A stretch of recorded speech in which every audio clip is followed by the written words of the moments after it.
Bethesda has kicked over quite the hornet's nest of controversy with Starfield. Specifically, I'm talking about the controversy surrounding their decision to include preferred pronouns in the game. Now, I haven't seen everything that's been said in this debate, but I've seen enough to notice some patterns. And I think you all are missing a couple of key points. Welcome to the Hidden Program, the channel that helps you all learn to think like an architect. But Randy, I hear you say, what does preferred pronouns in video games and people ranting online have anything to do with thinking like an architect? Shouldn't you be sticking to Palladio or Frank Lloyd Wright or maybe the golden ratio? The simple answer, thinking like an architect means questioning everything. The more complicated answer, thinking like an architect means you question assumptions. Very rarely is the topic being discussed the real bone of contention. Once you look into it, you start to realize it's the underlying assumptions associated with each topic where the real disagreement is happening. Thinking like an architect helps you get past the surface noise, the ranting, the finger pointing, the name calling, and dig deeper into the underlying issues that are really being debated. So let's look at some underlying assumptions in the Starfield debate, beginning with authenticity, or another way of putting it, who's being honest. The foundation of every discussion is honesty. Many commentators, including the great Mark Twain, have observed that the most dangerous thing in the world is an honest man who knows he's in the right.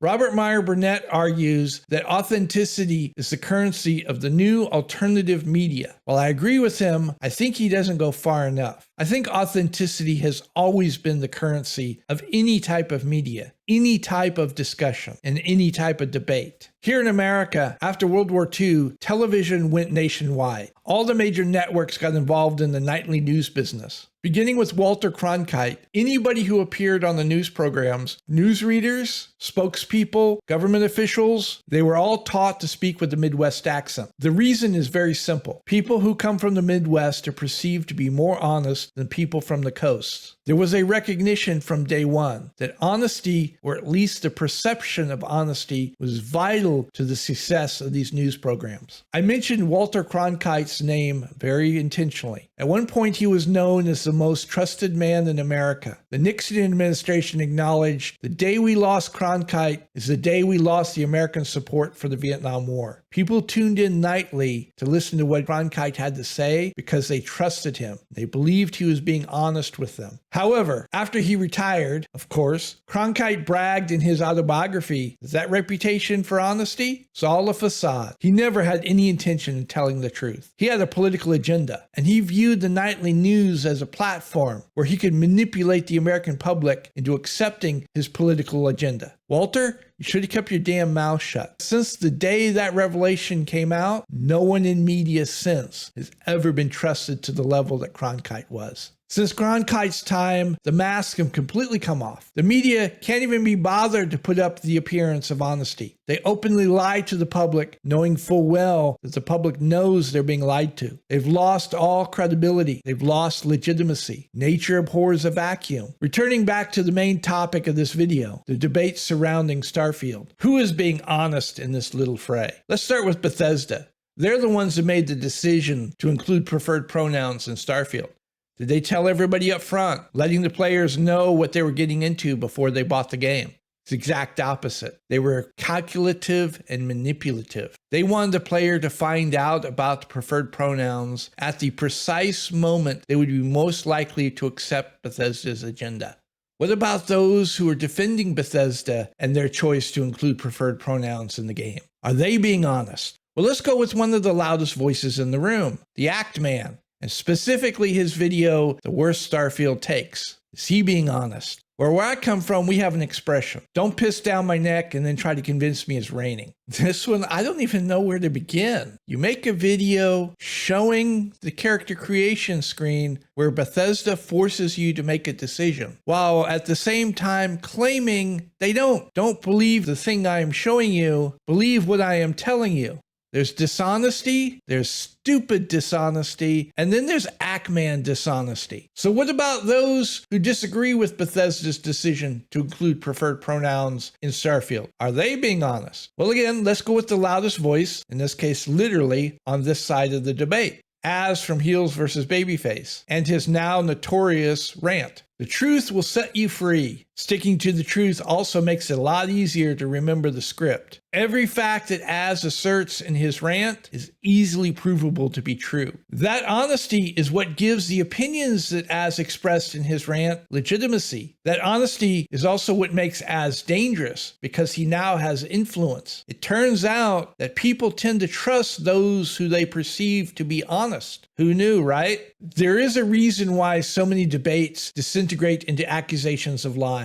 Just as honesty gives you legitimacy and influence, therefore power, perceptions of deceit destroy influence, destroy legitimacy. People in particular hate those who hide their deceit behind a facade of honesty. That's why the Ackman and his ilk had to go after Az so hard. They had to destroy his legitimacy because Az had exposed Bethesda's deceit. Personally, I want nothing to do with people who, in an effort to destroy somebody else's credibility, they're willing to sacrifice their own credibility, all in the name of an agenda. Az's honesty also acted as a shield. Come to find out, when you tell the truth, it's really hard to prove you're a liar. In one final bid to discredit Az, his critics resorted to, well, he really didn't mean it. He only did that rant for attention. A little confession by projection there, Hoss? Setting honesty aside, what is the real issue at hand? What caused Az to go off on his tirade? Why were the Ackman and his cohorts so desperate to shut up Az and trying so hard to convince everybody it's no big deal, just go along, just do it? And for that matter, why was Bethesda willing to be so manipulative, trying to force as many players as possible to accept their agenda? Again, the answer is very simple: symbolism.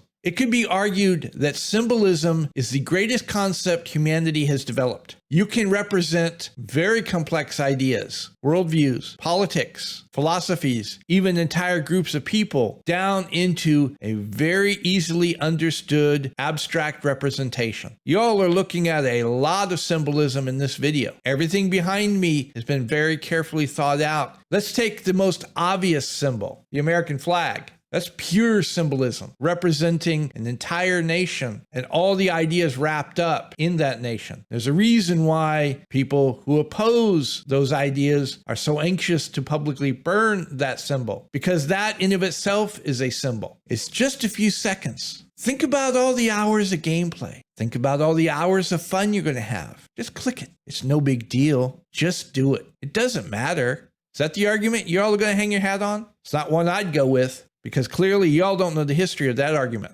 If you do, it's just further proof that I want nothing to do with this preferred pronouns nonsense. Most of us know about the stories of Christians being fed to the lions during Roman times. What a lot of people don't know is the Christians could have gotten out of that ordeal real easy. As these groups were led out into the Colosseum in front of the rabid crowds, the guards would point to an altar off to one side within easy reach. The altar was made up of a small fire and an image of the emperor. And beside the altar was an open bag of incense. And the groups were told, to get out of this, all you have to do is go over there, take a pinch of incense, and sprinkle it on the fire. These groups were made up of mostly family members, parents with their children, grandparents, brothers and sisters, extended family groups. And the Romans would sweeten the deal, and they would say, all it will take is one of you. One of you sprinkle the incense, and the whole group gets to go free. One of the reasons why the Romans stopped feeding Christians to the lions, crowds didn't like it. Why? There was no anticipation. There was no suspense. So few Christians would sprinkle the incense. Crowds knew as soon as they came out, they were getting eaten. So why were so many Christians willing to sacrifice themselves, willing to sacrifice the lives of their loved ones, and refuse? It's only a couple seconds. Think about the rest of your life. Just do it. It really doesn't matter. Who cares? The Romans would accept any religion into their empire with one caveat. You had to accept the emperor as the highest god in your pantheon. And how you showed your fealty to the emperor is by sprinkling a little incense on an altar in front of the image of the emperor. Symbolism. Christians were willing to die, willing to allow their loved ones to die over symbolism. Those few seconds mattered. You think I'm being a little hyperbolic, a little melodramatic? Let's look at literature. I'm led to believe is one of Az's more diminutive friends' favorite book, George Orwell's 1984. The protagonist in that story falls afoul of the authorities. They haul him in for some interrogation. And he learns that he can make this all go away by simply agreeing that 2 + 2 = 5. Why does he refuse? A very popular technique of totalitarian regimes and dictators everywhere: haul in your target, have a pre-prepared statement, and then the torture begins. And they're told, all this will end. All you have to do is sign on the paper. Take a couple seconds. All this will go away. During the first Gulf War, a number of American soldiers, including one woman, were captured. They were beaten and tortured until they agreed to make a video condemning the United States and condemning the invasion. Their torturers didn't even care that the evidence of the torture was still on the people when they made the videos. Several of them were so weak they could barely speak. The symbolism was that important. Getting them to say the words was that important. Have I made my point yet? Those few seconds are very symbolic. By clicking, you accept their premise and agree to participate in their agenda. When Az stood up and said, "No more, not me, I refuse," the Act Man and his associates had to rush in to try to force Az to comply, to get him to shut up. They were also acting as a warning to anybody else who might be watching. This will happen to you unless you submit. Thinking like an architect and questioning assumptions leads you to some very interesting places. I hope you all be interested in coming along for the ride. Now, there's one catch.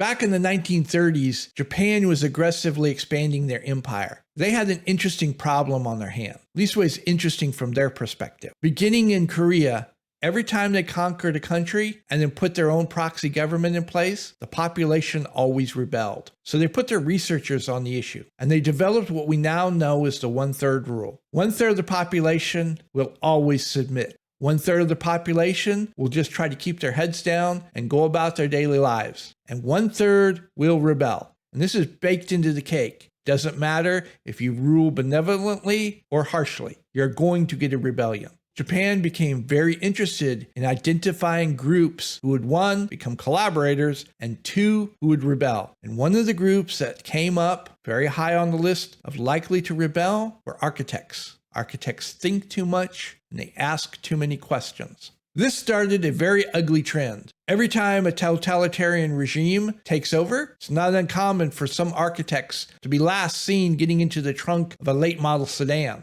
For me, it doesn't matter if I sprinkle the incense. As far as the totalitarians are concerned, I'm already problematic. Knowing that, y'all are welcome to come along for the ride. Please like and subscribe because there's a lot more where this is coming from.